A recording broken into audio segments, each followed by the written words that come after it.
What's up, everybody? Welcome to this week's episode of the Bruce and Josh Show. This week we're talking about first time buying a house in 2022.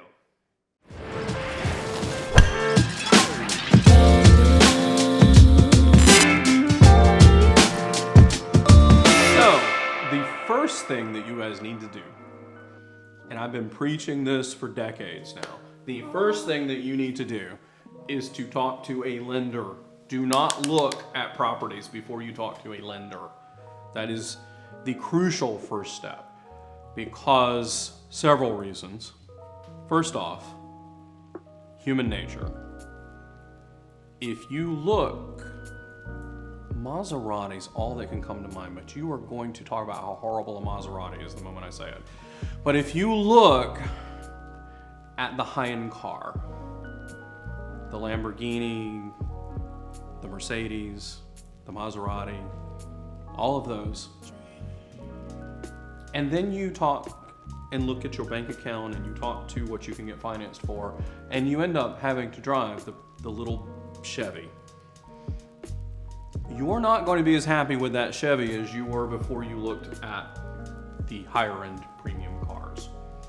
When the Chevy is very nice on its own. Same thing as with houses. When you start looking at houses, they're above your price range.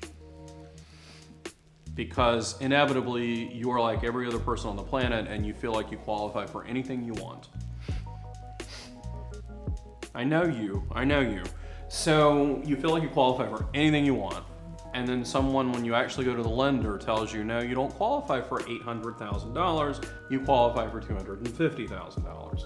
The $800,000 house is very different from the Yes. $250,000 house. When we remove the Golf from behind your house, you're not going to be as happy as if you had never seen the Golf from behind your house. Because if you had lived in just a normal subdivision at $250,000, $300,000 from the beginning, you'd be just as happy as can be. Happy as clam. Yep. So, for your own sake, talk to a lender first so you know what price range to look in.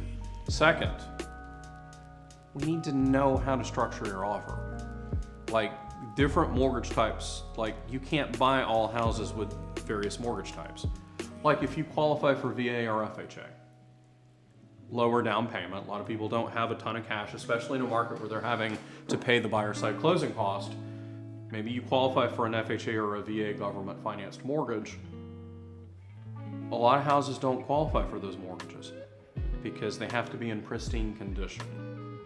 Unlike with conventional financing, there just can't be really any flaws at all on the house if you're going to go government financing, which the majority of the people in this area, Pensacola area, they go government financing.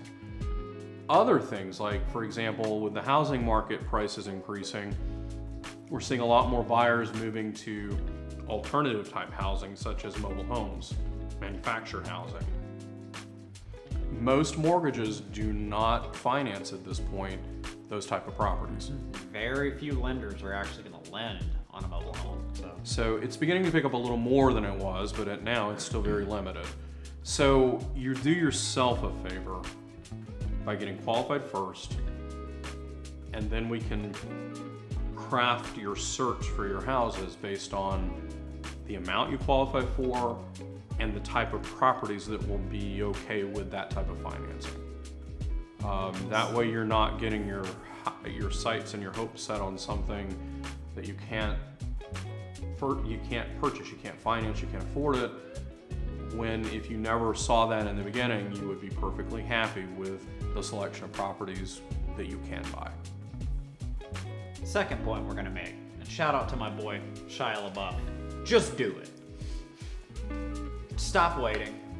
You just got to jump into the market because prices are rising every day. Interest rates are still rising. You need to jump into the market. Now is the time, not tomorrow, not next week, not next year. Everybody thinks the market is crashing and they're going to be able to buy a cheap house in a year. Not happening. You need to do it, and you need to do it now. I'll use my own situation as an example. When I bought my first house, if I would have bought it a year prior, I would have got it for $50,000 less than I had paid. Really wish I would have done it. But I got in when I did. And if I would have waited another year, I would have been paying $50,000 more. Yeah. And that's just the nature of the beast. Now is the time to do it. But you would have also not been paying $50,000 more. You would have had a higher interest rate. Absolutely. So that's the thing.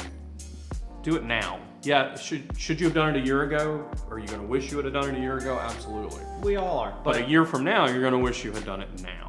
Oh yeah. Just so that one's just simple. Just do it now. Yeah. And I promise that's not because we just want to sell you a house. That is back to the theme that we've had in other videos, that we do care about our clients.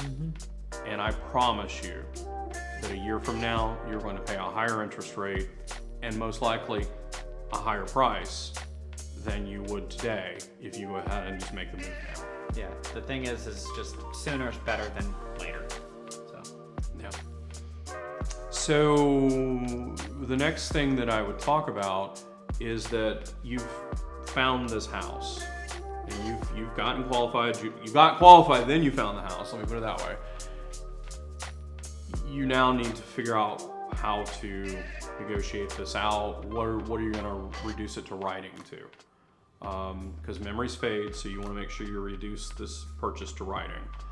So what's available to you in terms of just a buyer out on the market would be having an attorney draft a contract, going to Office Depot and grabbing a generic contract, going to the bathroom, grabbing some toilet paper and writing out some contract terms. What I find most buyers do if they don't have a realtor involved is that they rely on the seller to have the contract drafted with the attorney that the seller has decided to have in the transaction. And I will tell you, after many years of having buyers come to me to pick up the pieces in transactions like that, those contracts always favor the party that's drafted the contract. oh yeah, those contracts come over and they're heavily in the favor of whoever drafts it. So in this case, the seller. So if you're a buyer and you decide to go look on your own and have a for sale by owner or just not a realtor on your side, just be very careful when it comes to contract time that you make sure that there are protections for you built into whatever that is that you reduce it to writing onto. Because again, the party drafting the contract typically, and it makes sense, typically has the contract drafted more in their favor than the other party's favor. So, now that you've got the contract ironed out, whatever it may be on, you're gonna get into negotiations now. So your loan type may require some repairs on the house. Your homeowner's insurance may require some repairs on the house, and you have to convey that to the seller. Hey, we need these repairs for X reason. And the seller may or may not understand that. So you're in this negotiation situation where you're now talking to the seller, and they may or may not want to make these repairs. So whether or not they make these repairs, you may or may not get the house. Other negotiation things that come up are the appraisal. Once the appraisal's done, it could come in good and everything's hunky-dory, or with this rising market, it could come in short, and that's a discussion piece that you'd have to have with the seller as well. Your lender's only going to lend at the appraised value. So if it comes $10,000 short, you're gonna have to talk to the seller. Are they willing to come down $10,000? Do you have the cash to make up the difference? Or what's going to happen? Well, and I can tell you this much, if you didn't have a professional helping you negotiate this, your contract may not even have a way for you to get out if it doesn't appraise at purchase price. Yeah, you might be stuck in a contract, and if you don't have that cash, well, you just lost your deposit because the sellers have that contract that's drafted in their favor. So it's not, and we don't say these things for just doom and gloom. Yeah. We understand the idea that it's a tough housing market. You're trying to find every source of a property available, and you find one that the seller just hasn't listed it on the market with a realtor. But my suggestion would still be, come talk to a professional that can help you navigate these very treacherous waters, because a professional is going to be worth every penny. Even if the seller won't pay them and you have to figure out how to roll it into the cost or to pay your own professional to help you, it is going to be worth every penny of that, because of the ability for that professional to draft a very fair and equitable contract between both parties that build in protections that are not typically built into contracts that do not involve a professional realtor. Right. So, just time to sell ourselves. Right. Why it works for us, we don't have emotions in it. We have access to tried and true contracts that are fair for both parties. So there's, not one definitive winner on either side. And we truly just have these negotiation skills where we negotiate out a win for both parties. We want everybody to be profitable in this transaction. So we want you to get the house that you want for the fair price and the fair deal, and we want the seller to have a fair deal as well.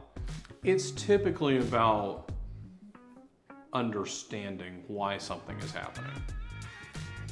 So when you're doing a transaction that you may only do a few times in your whole life, maybe this is the first time in decades that you've either bought or sold a house, you just don't have the skill set that all of the things that are going to come up in the middle of that transaction. And so to hire a third party that absolutely can help you navigate all of that is just simply going to make the process a whole lot smoother. It's going to take any major legalities out of the process. It's going to make it more equitable and fair to both sides. And it's absolutely going to, whichever party you may be talking about, both parties absolutely going to be worth the value of that additional cost of the professional end of the transaction, because we're going to save the even if it's not monetary, which most cases it is, there's a monetary value there for it, we're at least going to be thinking and knowing of things that you have no idea need to be addressed through the process, whether that be in a contract or as things come up. And so we can sit there, we can address things, we can tell you the why of why something needs to happen so that it makes sense. Because there are a lot of things in a real estate transaction that don't necessarily make intuitive sense. But when you do it day in and day out and you know this is why this is happening, then it's much easier to understand and to say, okay, I get that. That's a necessary part of this process. And so that's the value that we help bring to the table for all the parties.